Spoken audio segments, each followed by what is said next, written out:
খুব খারাপ দেখছি তা তো না, খুন তো একটা জায়গায় হতেই পারে। চুরি ডাকাতি যদি না থাকে তা এত বড় পুলিশ বাহিনী রয়েছে কি জন্য? আমি তো খুব বেশি খারাপ কিছু দেখছি না। ফোন করে ডেকে নিয়ে গুলি করে হত্যা করা হয়েছে। 2 মাসের শিশু সন্তানকে আগুনে পুড়িয়ে ও নিজের মাকে কুপিয়ে হত্যার অভিযোগ উঠেছে। শেওড়াপাড়ায় একটি আবাসিক হোটেলে সারা রাত আটকে রেখে এক নারীকে সংঘবদ্ধ ধর্ষণের অভিযোগ উঠেছে। শ্রীনগরে এক্সপ্রেসওয়েতে শাহিদা আক্তার নামের এক তরুণীকে গুলি করে হত্যা। মধ্যরাতে কিশোরীকে সংঘবদ্ধ ধর্ষণের চাঞ্চল্যকর ঘটনায় দিনভর উত্তাল কক্সবাজারের চকরিয়া। কান্না আহাজারি থামছে না জারা হায়াত খানের পরিবারের। রাজধানীতে 5 জন মিলে ধর্ষণ ও হত্যার পর হাতির ঝিলে ফেলে দেওয়া হয় 8ম শ্রেণীর ওই কিশোরীর মরদেহ। ঢাকা রাজশাহী রুটে ইউনিক রোড রয়েলসের একটি বাসে ডাকাতি এবং ধর্ষণের ঘটনায় পুরো দেশে তোলপাড় চলছে। ছিনতাইয়ের স্বর্গরাজ্য রাজধানীর মোহাম্মদপুর। বাসার সামনেই ভয়াবহ ছিনতাইয়ের শিকার হন এক দম্পতি। পাবনার ঈশ্বরদীতে প্রকাশ্যে এক যুবলীগ কর্মীকে গুলি এবং কুপিয়ে হত্যা করেছে দুর্বৃত্তরা।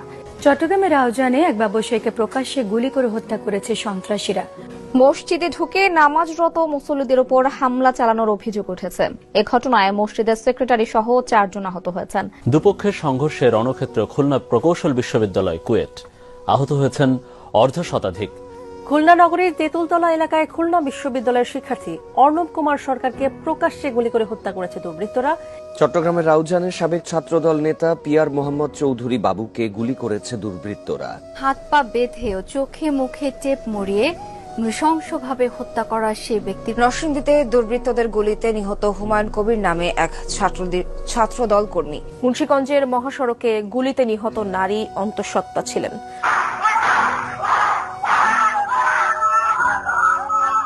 সুমন হালদারকে প্রকাশ্যে গুলি করে হত্যার। হোটেল সিগালের সামনের রাস্তায় হাঁটছিলেন গোলাম রাব্বানী টিপু। এ সময় কাছ থেকে তার মাথায় গুলি করে পালিয়ে যায় দুর্বৃত্তরা। কুষ্টিয়ার দৌলতপুরে এক ইউপি চেয়ারম্যানকে ইউনিয়ন পরিষদ কার্যালয়ের ভেতরেই গুলি করে হত্যা করেছে দুর্বৃত্তরা। আধিপত্য বিস্তারকে কেন্দ্র করে শান্তা ইসলাম নামে এক নারীকে গুলি করে হত্যা করা হয়েছে। চট্টগ্রামে জোড়া খুনের শিকার 2 বন্ধুর পরিবারে চলছে শোকের মাতম। প্রকাশ্যে গুলি করে আফতাব উদ্দিন তাহসিন এক ছাত্রলীগ কর্মীকে হত্যা করেছে দুর্বৃত্ত। শুধু রাজধানী নয়, ছিনতাই, চাঁদাবাজি, মাদক কারবার বেড়েছে সারা দেশে। রাজধানীর গুলশানে 2 মানি এক্সচেঞ্জ ব্যবসায়ীকে কুপিয়ে বিপুল পরিমাণ অর্থ ছিনতাই করেছে দুর্বৃত্তরা। রংপুরে ক্ষুদ্র ও কুটির শিল্প মেলায় হাউজে খেলায় মফিজ পোলা নিয়ে 2 পক্ষের সংঘর্ষ হয়েছে। স্থানীয়তে ছিনতাইয়ের ঘটনা নতুন নয়, তবে এবার তোরাক থানা এলাকায় এসিড নিক্ষেপ করে ছিনতাইয়ের নতুন ধরন দেখা গেছে। এক মা ও তার 2 বছরের সন্তানকে এসিড মেরে ছিনতাইয়ের ঘটনা ঘটেছে। নারায়ণগঞ্জ বন্দরে দেওয়ানবাগ দরবার শরীফে ভাঙচুর অগ্নিসংযোগ করেছে দুর্বৃত্তরা। স্নেহদহের শৈলকুপায় 3 জনের গুলিবিদ্ধ মরদেহ উদ্ধার করা হয়েছে।